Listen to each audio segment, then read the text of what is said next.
When we are confused, we have lost confidence in ourselves. Now, when the mind is confused about ideas, creeds, dogmas, tradition, all that's in the mind tends to confuse the individual. Because the individual does not recognize or cannot discern what is false from true. What is in the mind belongs to the mind. I've always been trying to show you what is in the mind is not reality. What is in the mind is an idea created by the mind itself. What is in the mind is reactions to things external to the self, internal ideas and sensations. But reality is not that. Past, future belongs to the mind. Past is a memory, the future is also in the mind in the form of hope or fear, whatever the case may be. So therefore it all belongs to the mind. Now, what is reality is not in the mind, it's beyond the mind.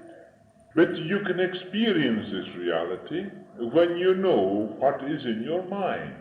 For instance, if I say to you, life is now, it does not have to be, it is ever present.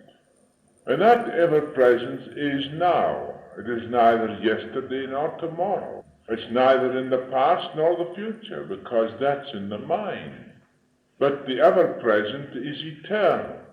It is something that is always present.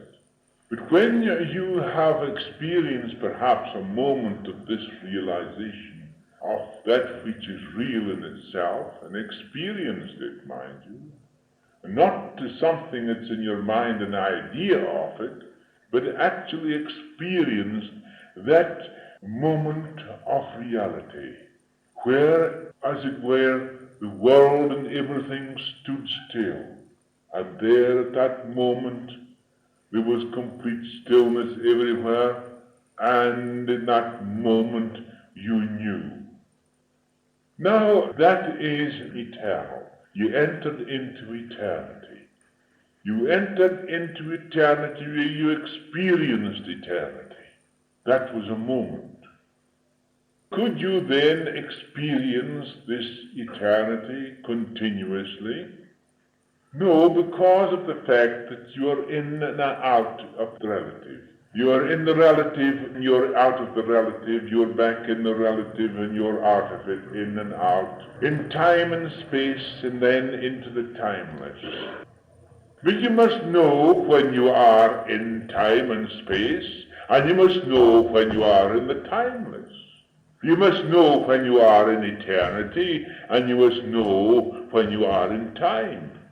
If you do not experience this timeless state, you will never have an idea in your mind, like the past or the future. But I have always told you that now is the only time now, and there can be no other time but now. In reality, and neither there can. Anything else is an idea in your mind. Experience then becomes a memory, does it not? If you experience this one moment then of reality, it then becomes a memory. You try to recapture that, do you not? Many of my students come and they tell me they try to recapture those moments. How can you recapture a moment in eternity? It's an utter impossibility when eternity is ever present. That experience then existed as a memory. And you try to capture that memory. You can't capture that experience. It was a memory. It cannot be done. But if you are really desirous of knowing, you must become aware of everything that's relative. And in that peace, in that quiet of the mind, you will experience this timeless state. And once you have tasted it, you're never the same anymore. No matter whether you enter back and forward into the relative, it doesn't matter much after all. In our modern society, most are in danger of being confused mentally and physically with loss of self-confidence, which is the individual's most valued asset. When a relationship is based on individual needs, there must be conflict. Being dependent on each other, we are using each other for a purpose. With such an end in view, relationship does not exist. Therefore, this sense of separation between each other has caused a great deal of difficulties in the world. Organizations are based upon it. Groups are based upon it. Religions are based upon it. All these things are based upon it, which destroy our relationship, our true relationship. Our true relationship with one another is what the Master said long ago: love your neighbor as yourself, because your neighbor is yourself. And what you see in your neighbor, you see in yourself. You cannot see outside yourself. You can only experience what you see in yourself. You can't experience outside yourself. And therefore, if you see evil in your neighbor, you are experiencing evil in yourself. And it is yourself you are seeing, not your neighbor. You're actually experiencing and seeing yourself. Now, if you realize the truth of this, you cannot see and you cannot comprehend, nor can you see anything external to the self. It must become within the self. Vibrations that reach through the ear, the eyes, whatever the case may be, pass into the centers of the brain. There they're interpreted, and you give expression to these ideas according to your own experiences, according to your beliefs. And if your experiences have been evil, you give expression to that evil just the same. If you are innocent, you could know nothing at all about it. You are like a little child. Therefore, like a little child, you enter into the kingdom of heaven. And that is the natural state of your mind when you cleanse it and clarify it of all things that are relative, at least things that are false. Things that you know that are not true, that are not reality in itself. Reality cannot be seen. It can only be experienced through awareness. The society based upon individual usage is founded on antagonism and opposition. In modern society, we combat many obstacles, particularly external suggestions that creep into the mind unnoticed and unchallenged. And the greatest of these is fear. For in the usage of one another, there is fear. So to avoid fear, we think we must possess. From this possession, there arises envy, suspicion, and conflict. Such a relationship can never bring about happiness because we use one another with an end in view. Therefore, when you possess someone, what do? You're either suspicious about them, or you are envious about them, or whatever the case may be, there is conflict.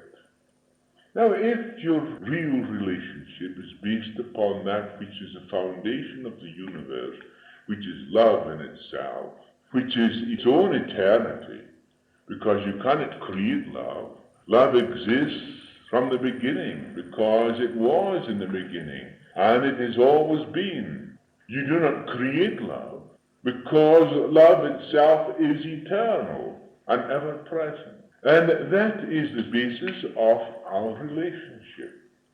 Unless then we know what we are doing, we have no love. Unless you discern what way you are treating your neighbor, you can have no love.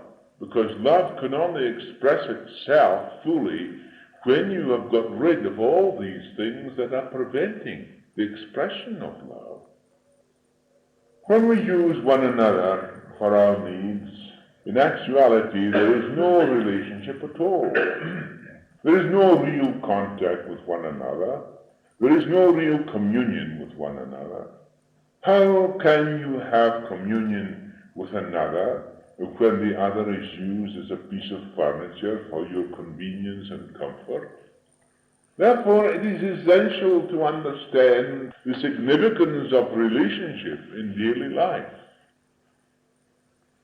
The cause of all misery in the world is separation. We separate ourselves from one another through nationality, through groups, through politics, through religion, through tradition, and all these things.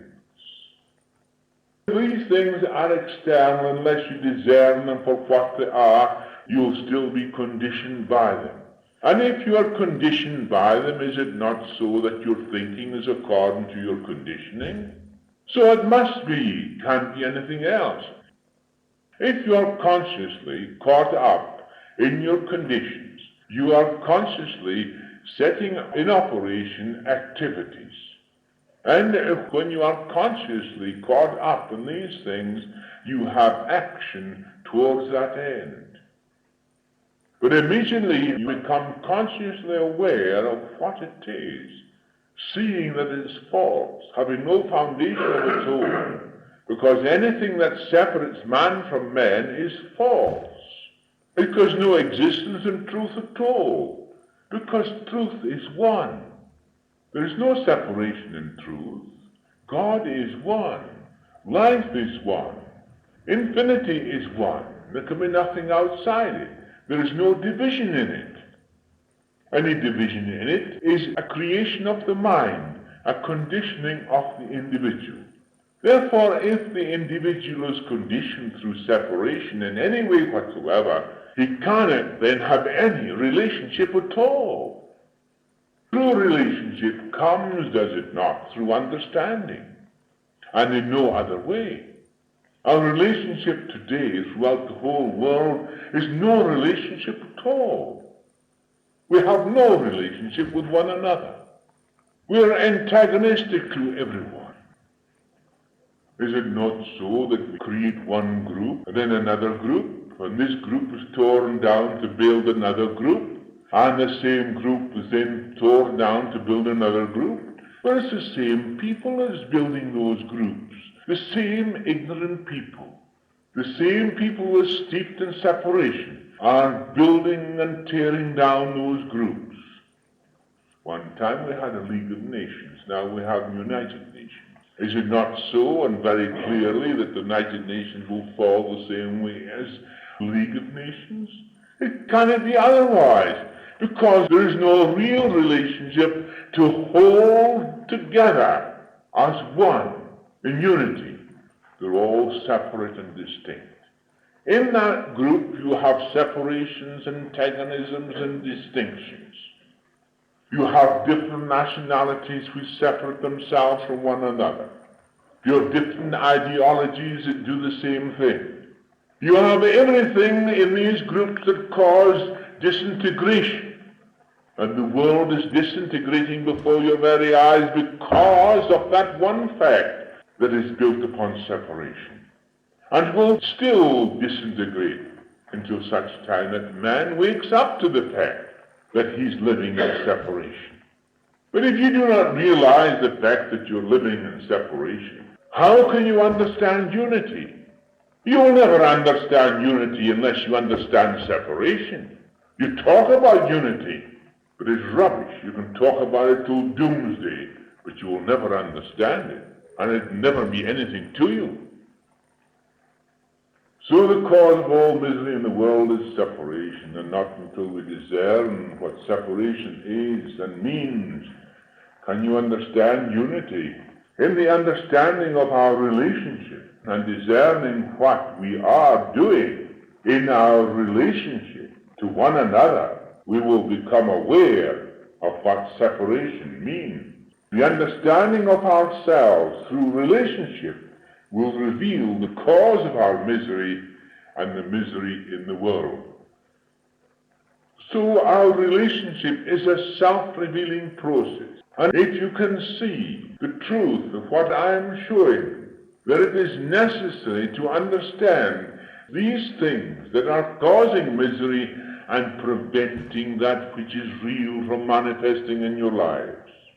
But you will say, as the world is the cause of the misery, it is nothing of the sort. It's you and me, everyone like us. That's the cause of the trouble in the world, the individual.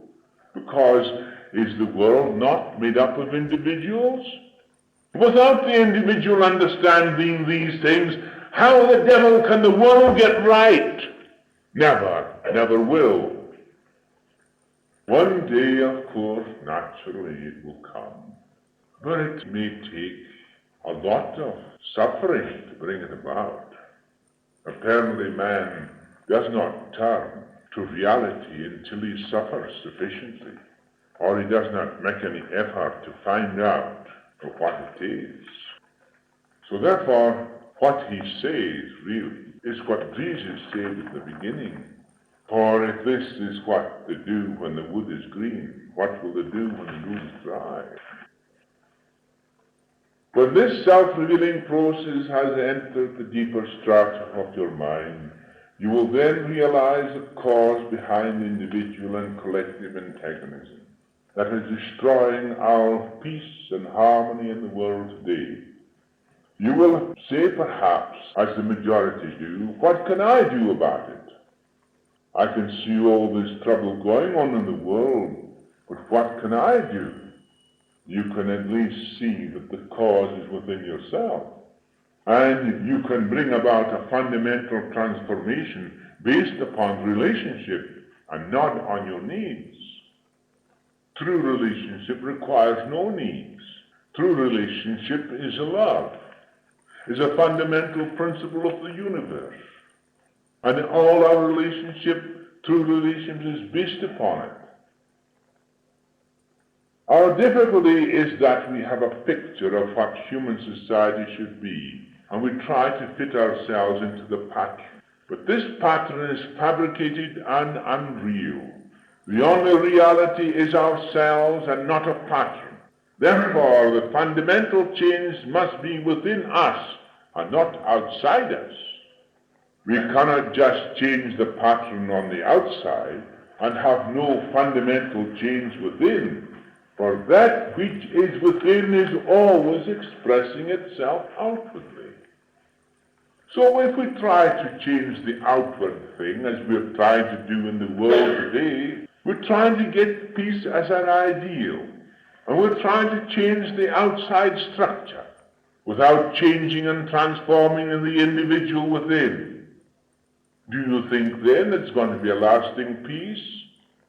Of course you cannot have a lasting peace. You have wars and rumors of wars and still wars until such time as the individual begins to transform himself, herself. You can have no transformation on the outside without transformation on the inside. But that's what we are trying to do, is it not? We create organizations for the purpose of transforming the outside. But the inside, the inner, is always transforming the outer. So if the inner is not transformed, what is the outer going to be? Therefore, a mere reformation of our present structure of society without fundamentally altering ourselves only means further retrogression and further misery. The solution of this problem is you and me and others, and it starts with you and me first. What is important in this is not new patterns and superficial changes, but a complete understanding of the total process of man, which is himself. The total process of man, his spiritual, his mental activities, and his physical reactions. And unless you begin to thoroughly comprehend fundamental principles upon which you exist and what existence really means, then there can be no peace or unity in the world, and there can be no health. Is it not so that the health of the people are getting worse and worse every day? We build hospital after hospital, and still those hospitals are filled. Medical science has become today most scientific, yet people are worse off today than they have ever been. The whole of physical structure of man is changing, caused by his emotional and spiritual forces. Man is becoming more affected by his mental reactions than he is by any physical condition that exists around him. And is it not so that your consciousness is according to your reactions? Your thoughts are according to your reactions to things external to yourselves?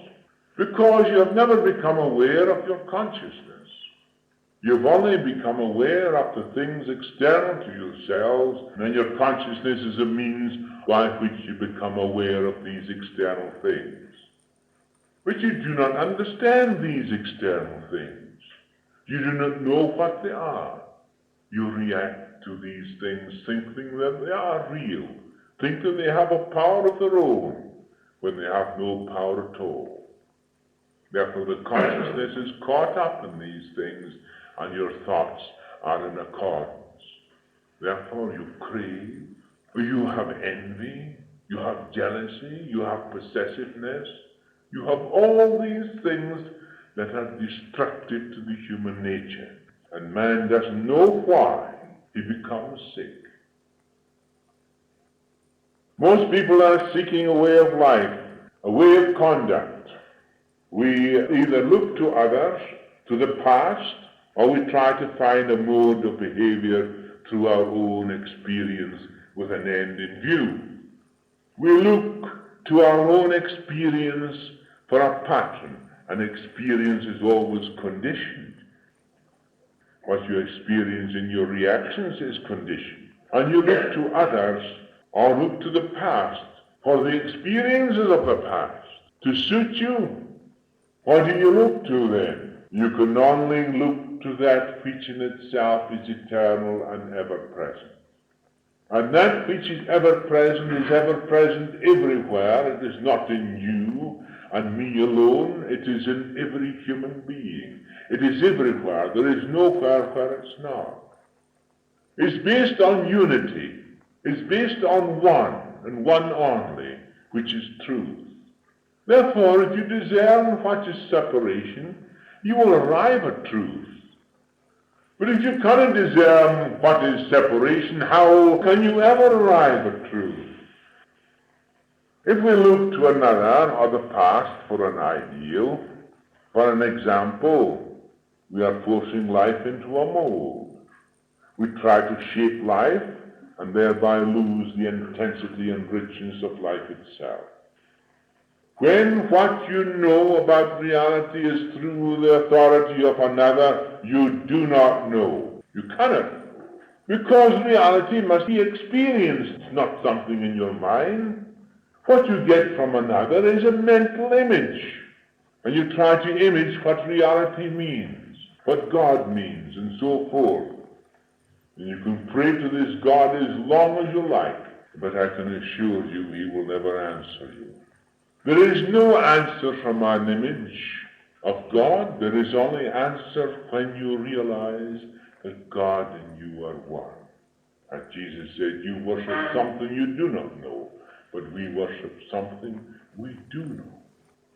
Since reality is unknown, the mind that seeks the unknown must first be free from the known. Therefore, you must know what the known is before you can be free from it. But if you're caught up in the known, how can you ever know the unknown? It is quite clear, if you're caught up in these things, which are separation, but if you're caught up in your beliefs, your ideas, and your ideals, no matter how magnificent they are, you're still not free, because you're caught up in your ideal, which is a limitation. But reality has no limitations. And if I know I'm one with reality, I don't have an ideal about it. I must experience that great, wonderful thing. And therefore, I am beyond mind into something that is eternal, ever-present. Therefore, there is no limitation, then there is no separation. But you say, I have not experienced it. Well, how can you experience it if you're caught up in the things that are preventing you from experiencing it. It's quite true, isn't it not? If the mind is clouded, burdened with the known, it can only measure according to its own condition, its own limitation, and therefore it could never know the unknown. We saw in one of our last lessons that non-attachment was necessary for freedom. Life is free. Can you measure this freedom? Can you fathom this freedom? When your yardstick is conditioned in your mind? Because I was the Word that was in the beginning, and I am the same Word now. I am the Word that was with God, and God was that Word, and that Word was made flesh, and that Word remains immortal and free.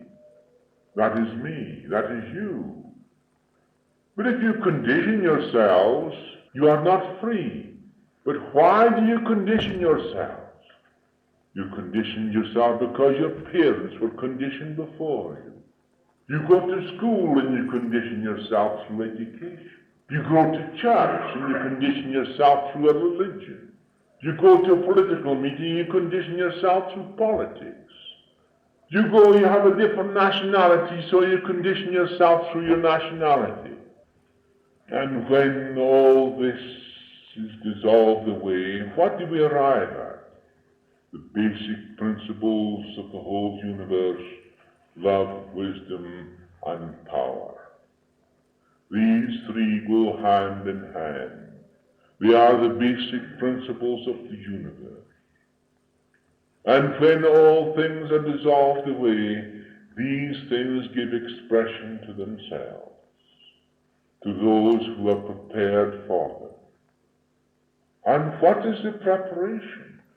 The preparation is dissolving all that is false, understanding it, so that the mind shall be free and you'll no longer be conditioned, or your consciousness will no longer be expressing itself according to your conditioning, but your consciousness become one with the consciousness of God, giving expression to his wisdom, love, and power. That was Jesus the Christ. There was no conditioning. There was conditioning in the beginning, but after that there was no conditioning. That conditioning was dissolved away when he went into the desert. I can see the truth of it. I can see the truth of it myself, because in my own experiences and my own training, I've sent away for weeks on end. And not until said I had dissolved everything, and I had realized everything, and I come back while I say so and so and so. It says, my son, you haven't yet begun to know. So as the mind became free from all thoughts and conditions, and when all the false things and the relative things were discerned, there was a sense of freedom. There was an understanding of these relative things. There was an understanding of our reactions and thought feelings in regard to them. And we found in our own minds that it was our own thought feelings and emotions that created the disturbance within us. We were built up and conditioned by our own thought feelings and emotions and reactions. And then we began to see ourselves. And as we began to see ourselves and understand ourselves, these things fell away from us. And true relationship was established. You have to do that too in your own way. And I'm always trying to get it into your minds to see how it's possible to do it. But in your relationship to one another, it's the easiest way. It's a self-revealing process, and I say, yes, it is no need for you to go and meditate and this and that. But if you discern your relationship to one another, how you are treating your neighbor, what you are doing, how you are acting, what your thought feelings are regarding your neighbor, and if you're aware and you're wise enough, you will see what you are doing. and you will see the cause of your own misery. Because when you have envy, jealous, antagonism, do you think you escape from it? Of course you don't. You're creating disturbance within your own mind which is expressed upon your body. So you have all sorts of conditions, and these conditions in your body are mental. Absolutely mental, every condition. And every condition is an idea. Because it's not a reality, it's an idea. Because it's of the mind. And initially those conditions that are created in the body through your reactions and thought feelings, then the sensations and so forth are built up, and you give it an idea. And the idea gets a name, and the name becomes a fixture in your mind. Before you know where you are, you're conditioned completely. Is it a dreadful state of affairs? Too true, it's a dreadful state of affairs, and everybody is caught up in it. But reality is not an idea. Reality is a living expression of itself. Now, and I am the living expression of that, which is real, which is not an idea. And if I can discern everything else that is an idea, I can free myself, can't I? So can you. So this giving an explanation does not solve our problems of confusion. It only postpones it because you do not understand the cause. It is said, if we lived rightly, all would be well with the world. But how can you live rightly unless you understand what is confusion? If you understand the cause of confusion, you will know how to put an end to it. Then comes naturally a true affectionate behavior. So the problem is not how to get out of this confusion, but rather how to understand it. And when I understand it, I can dissolve it. Our actions are according to the particular pattern of our own conditioning. Therefore, we do not try to understand, but rather try to escape from the problem. Is that not so? We try to escape from the problem, not to understand it. But that will never allow us to escape from it. Under these circumstances, the solving of the problem is impossible. Is it not so that all leaders today, political and religious, are confused and are merely experiencing the expression of their own confusion? If you follow a leader in confusion, you're also in confusion. So the question is not how to get out of confusion, but how to understand it. Can anybody accept a very few say that they are not confused politically, religiously, and economically? You have only to look around you. Every newspaper is shouting confusion, reflecting the anxieties, uncertainties, the pending wars, internal political struggles. If one is earnest in finding a new way out of this confusion, surely he must first tackle himself and not believe what he reads. We see the most stupid form of antagonism in the newspaper and radio and so forth. When you go to America, you see everyone is confused. No one knows their own mind because they are bombarded with suggestions from all sides. And before you know where they are, they're upside down. It's only the few people who understand what suggestion is. It's only the few people who understand what confusion is. It's only the few people who see how confusion is caused that are free from it. But this is all over the world the same way. In one state here we see now one of the greatest and largest industrial outputs and creations in the Union or even in the Southern Hemisphere only took place last Saturday. But what do you see in the newspaper? You see part of the newspapers, they absolutely boycott it because of a political idea. Because one minister gets up and talks about the press, so they boycott him. They boycott everything that is connected with that particular organization, one of the largest industrial outputs of the world in southern hemisphere. If it was in England and any other of those countries, it would cross every newspaper, nor even one political party or the other would be expressing the whole thing completely from top to bottom. If it was in America, it would be the same thing. And now you have the essence of confusion, but the most stupid confusion, a confusion that is, I say, is detrimental to the people who themselves are engaged in it. And any fool can see through it.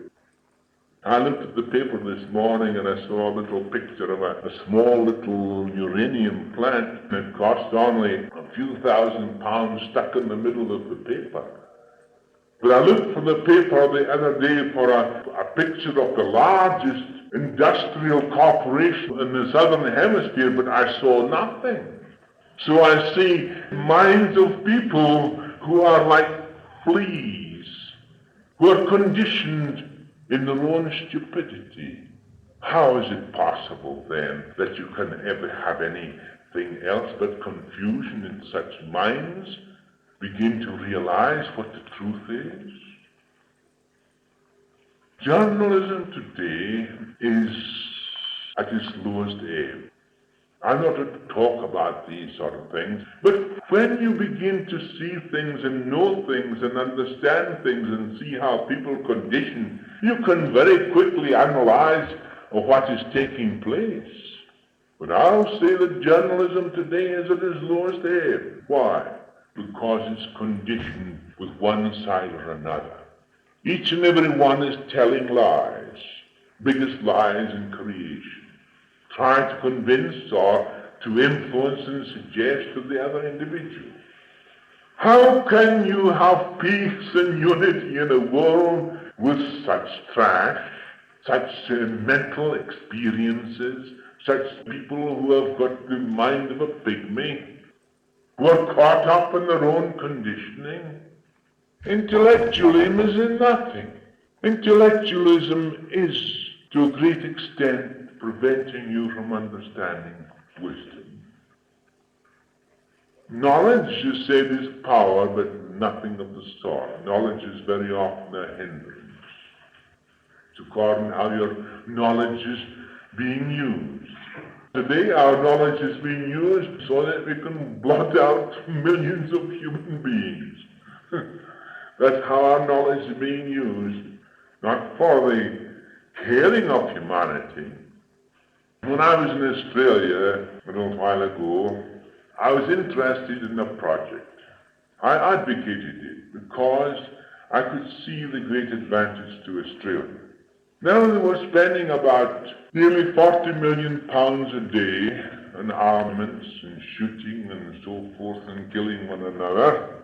And from the Great Bight at the bottom and the Cape of Carpentaria at the top, there is only about 100 miles coming in from one side and another, where you enter into what we call an area that is below the sea level.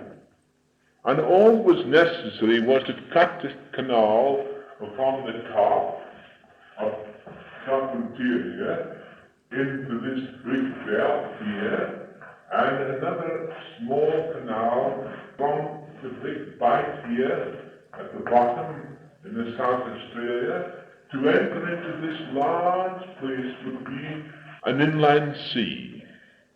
The inland sea then would give sufficient evaporation of water, would feed millions of acres in each side of that particular area. At the present time is barren and producing nothing. It would take millions to populate it too. And as the water would rise from the soil, it would spread all over that area. And besides of that, it could be a channel from the south to the north. It would be 2,000 miles from one to the other. It would be a channel of 2,000 miles where ships would pass from the south to the north instead of going all the way around one way or another. And it would save millions and millions. But it would cost £40 million, but it was too much money. Yet they were spending 40 million a day in killing people. What can you get out of minds like that? When I was in New Zealand, at that time, Savage was the Prime Minister. He sent an aeroplane for me to come up to Wellington, so I flew up to Wellington to see him. So he said to me that he would like me to take a place in the government because he thought that I had the knowledge and that to put certain things right. I said, well, Mr. Savage, it's this way. You put me in one man to put things right, you put another 3 men to see that I wouldn't put them right. But he said, we'll pay you well. I said, what will you pay me? Oh, so many hundred. I says, Mr. Savage, I can make more than that in 3 months and you're paying me for a year. So therefore, your proposition doesn't interest me. It would interest me, mind you, if it was this way. You put me in to do certain things, but you put other people here to see that I wouldn't do them. That's your political scheme. And I'll be the pawn. Oh no, Mr. Savage, no thank you. And that is the way today. Everything is worked out that way. So the question is, what causes confusion? Why are we confused? One of the obvious factors is that we have lost confidence in ourselves. That is why we have so many leaders, so many psychologists, so many holy books telling us what to do and what not to do. No wonder we have lost self-confidence. We've built walls around ourselves, we have accepted controls and disciplined ourselves to become automatic machines, and still we pursue different ideas and things which create contradiction. We are learning to have more confidence in the machine than in ourselves, and are therefore multiplying leaders. The more imitative we are, the less confidence we have. We have made life into a copybook. From childhood, we do what we are told to do. We are not allowed to think for ourselves, both in religion and education, so what can you expect? We must have confidence in ourselves to find out the cause of confusion. We must have a deep inward certainty to know what truth is. Confidence cannot be gained by what another says, but by understanding your own thoughts and feelings, what is happening in yourself and around you, their truth and their falsehood, their significance and their absurdity. Without knowing this, how can you clear up the whole field of confusion which is yourself? The inner always overcomes the outer. Without understanding yourself, there can be no true basis for true thought, and any thought which produces a pattern of action will only lead to further ignorance and confusion. This transformation is not an abstraction, a thing to be wished for, but a living actuality which can be expressed as we begin to understand the way of our relationship. This actuality is love. It is the only creative factor in bringing about transformation in ourselves and in society. But before we can understand what love means and love is, we have got to see what is preventing its true expression. When we are fettered, past bound in misery, he lets them see what they have done so proudly, so rebelliously. Job 36, 8, 9. Benediction. O great eternal one, thou art without confusion. For when we look upon the sun and moon, we see thy perfect plan. When I did not seek thee alone and listen to ignorant men, I was confused with the babble of the various tongues. I lost confidence in myself because I listened to others. Now I listen to thee alone, and my confidence has returned. This is my reality. The truth I find within myself. All that is false dissolves away, loving God.